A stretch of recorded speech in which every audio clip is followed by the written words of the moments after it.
In this session, we will discuss about the solid waste management. Right now, the question is what is solid waste? Now, we will define it as discarded or leftover solid materials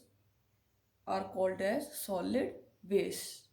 right ਇਹਦਾ ਮਤਲਬ ਜੋ ਵੀ ਆਪਣੇ ਘਰ ਦੇ ਵਿੱਚ solid material bottles ਆਉਂਦੀਆਂ ਕੋਈ plastic ਆਉਂਦਾ ਉਹ ਸਾਰਾ ਕੀ ਹੈ ਜਿਹੜਾ ਆਪਾਂ ਹੁਣ ਯੂਜ਼ ਨਹੀਂ ਕਰ ਰਹੇ ਠੀਕ ਹੈ we throw it that is the solid waste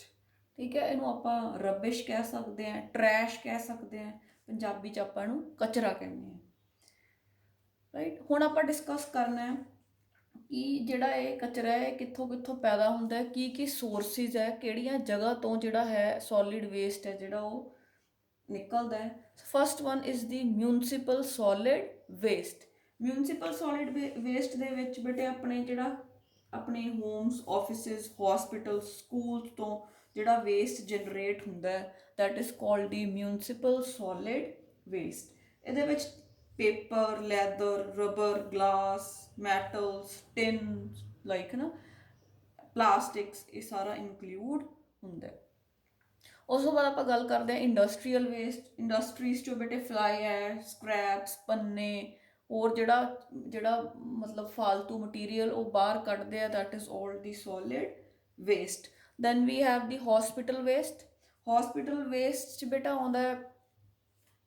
डिसइनफैक्टेंट्स bandages used cotton used syringes इस तरह का समान जो हॉस्पिटल्स चो फिर वो बाहर सुट देंगे which is not required that is called the hospital waste next we have the electronic waste और it is also called as e waste ਇਹ ਬੇਟੇ ਜਿਹੜੇ ਆਪਣੇ ਇਲੈਕਟ੍ਰੋਨਿਕ ਗੁੱਡਸ ਹੁੰਦੇ ਆ ਜਿਹੜੇ ਖਰਾਬ ਹੋ ਚੁੱਕੇ ਹੁੰਦੇ ਆ ਕੰਪਿਊਟਰਸ ਮੋਬਾਈਲਸ ਟੈਬਸ ਠੀਕ ਹੈ ਇਦਾਂ ਦੀਆਂ ਜਿਹੜੀਆਂ ਚੀਜ਼ਾਂ they are cold S E waste ਇਹ ਇੱਕ ਬਹੁਤ ਵੱਡੀ ਪ੍ਰੋਬਲਮ ਹੋ ਗਈ ਕਿਉਂਕਿ ਜਿਵੇਂ ਜਿਵੇਂ ਟੈਕਨੋਲੋਜੀ ਦੀ ਐਡਵਾਂਸਮੈਂਟ ਹੋਈ ਹੈ ਤਾਂ ਜਿਹੜਾ ਇਲੈਕਟ੍ਰੋਨਿਕ ਵੇਸਟ ਹੈ ਉਹਦੀ ਪ੍ਰੋਡਕਸ਼ਨ ਵੀ ਬਹੁਤ ਜ਼ਿਆਦਾ ਵੱਧ ਚੁੱਕੀ ਹੈ ਤੇ ਇਹਨੂੰ ਬੇਟੇ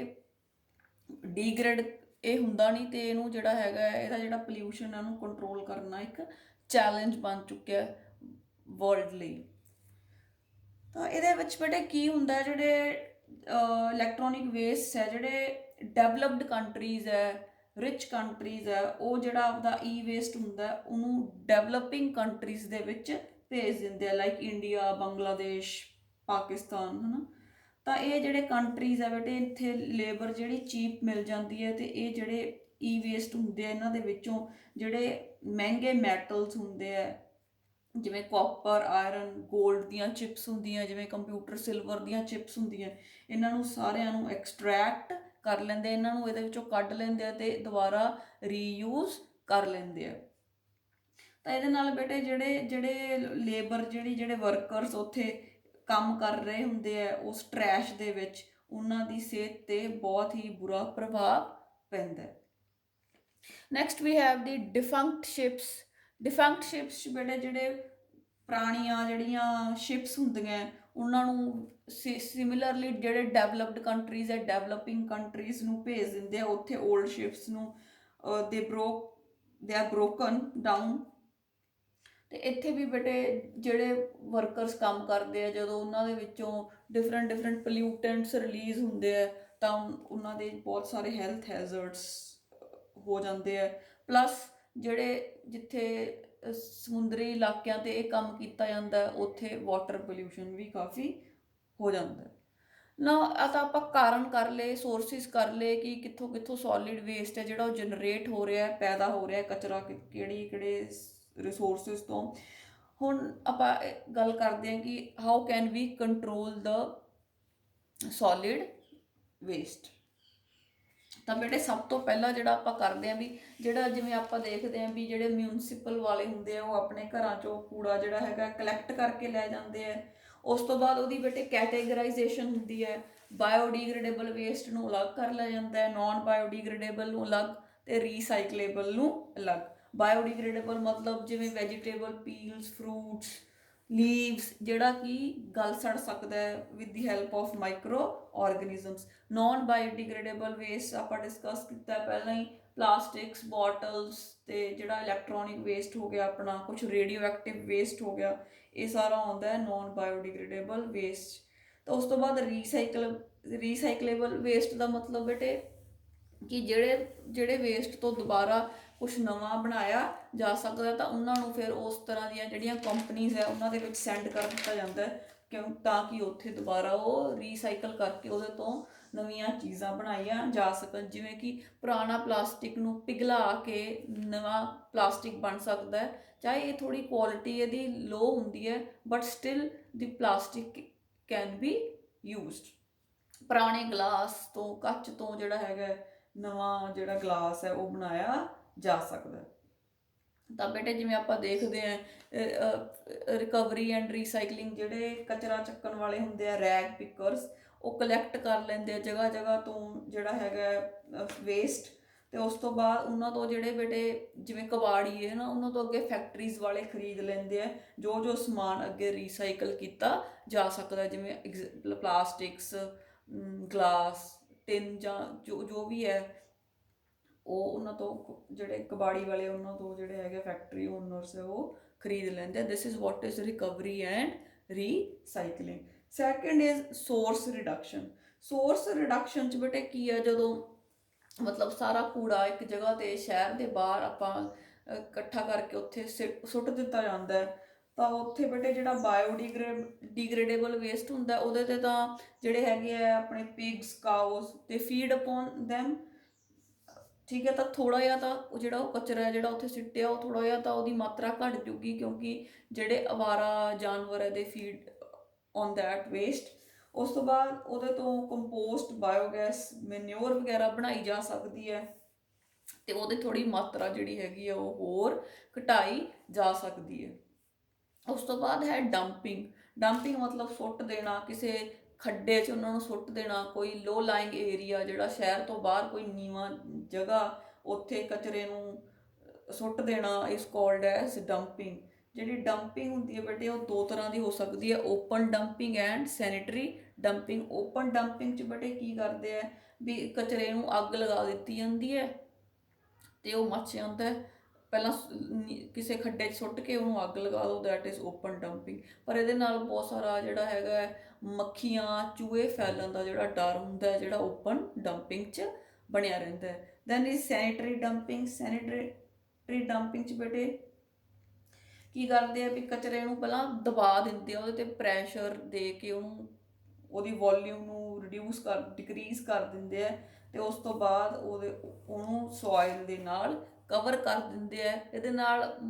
ਜਿਹੜਾ ਹੈਗਾ ਮੱਖੀ ਮੱਛਰ ਫੈਲਣ ਦਾ ਡਰ ਤਾਂ ਨਹੀਂ ਰਹਿੰਦਾ, ਪਰ ਸਮਟਾਈਮਸ ਜਦੋਂ ਬਾਰਿਸ਼ ਹੁੰਦੀ ਹੈ ਤਾਂ ਜਦੋਂ ਪਾਣੀ ਜਿਹੜਾ ਹੈਗਾ ਆਪਾਂ ਨੂੰ ਪਤਾ ਹੀ ਹੈ ਕਿ ਅਰਥ ਦੀਆਂ ਜਿਹੜੀਆਂ ਲੇਅਰਸ ਆ ਉਹਦੇ 'ਚੋਂ ਸਿਮ ਕੇ ਅੰਦਰ ਜਾਂਦਾ ਹੈ, ਤਾਂ ਅੰਡਰਗਰਾਊਂਡ ਵਾਟਰ ਦੀ ਫਾਰਮ 'ਚ ਪਿਆ ਹੁੰਦਾ, ਤਾਂ ਉਹ ਬੇਟੇ ਜਦੋਂ ਇਹ ਸੋਲਿਡ ਵੇਸਟ ਦੇ ਉੱਪਰੋਂ ਦੀ ਗੁਜ਼ਰਦਾ ਤਾਂ ਉਹਦੇ 'ਚ ਬਹੁਤ ਸਾਰੇ ਹਾਰਮਫੁਲ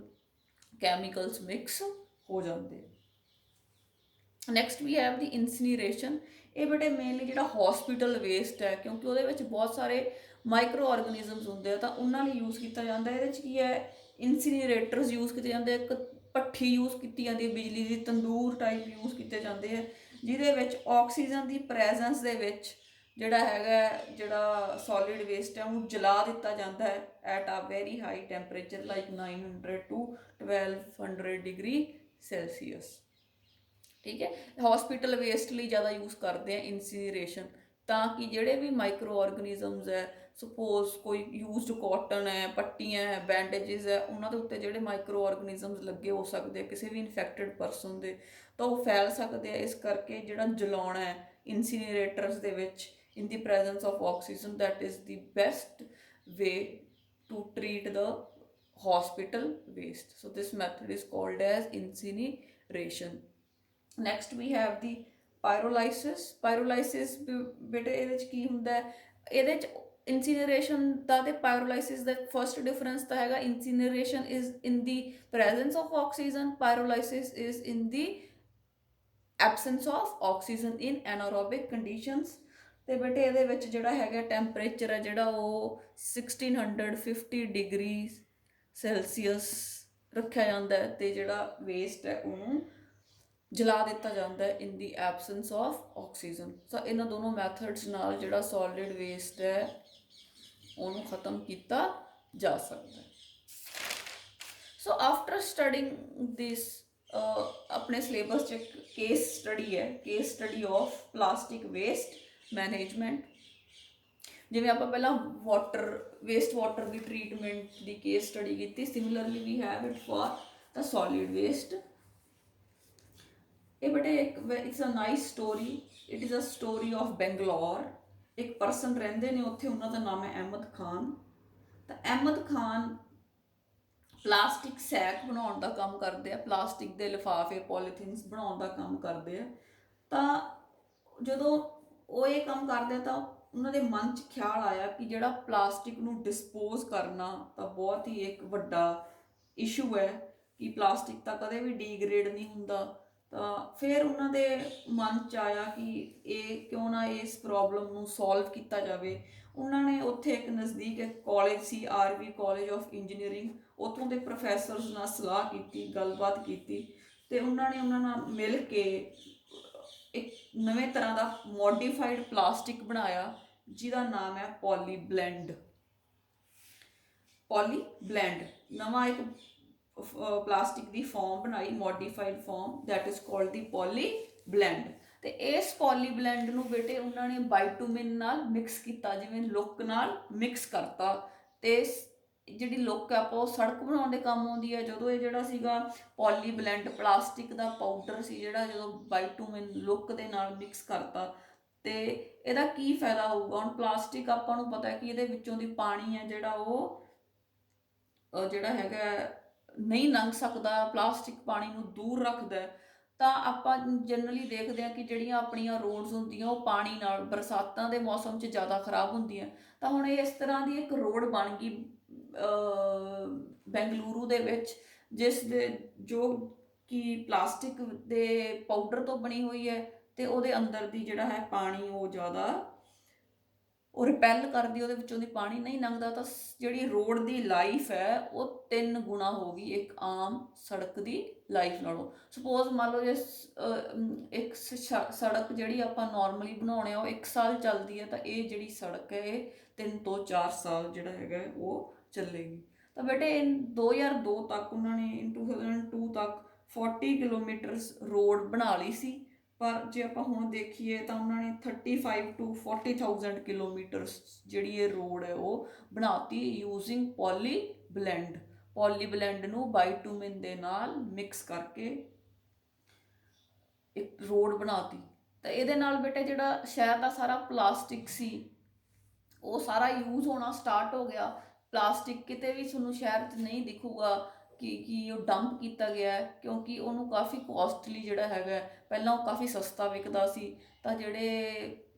ਰੈਕ ਪਿਕਰਸ ਹੁੰਦੇ ਆ ਉਹ ਉਹਨੂੰ ਉੱਥੋਂ ਪਿਕ ਕਰਦੇ ਆ, ਅਤੇ ਉਹ ਇੱਥੇ ਇਹਨਾਂ ਕੋਲ ਵੇਚਦੇ ਆ at a bit high rate. ਉਹਨਾਂ ਨੂੰ ਵੀ ਕਮਾਈ ਹੋ ਰਹੀ ਹੈ, ਪਲੱਸ ਜਿਹੜਾ ਪਲਾਸਟਿਕ ਨੂੰ ਜਿਹੜਾ ਹੈਗਾ ਖ਼ਤਮ ਕਰਨ ਦਾ ਜਿਹੜਾ ਸਲਿਊਸ਼ਨ ਹੈ ਉਹ ਵੀ ਨਿਕਲ ਆਇਆ।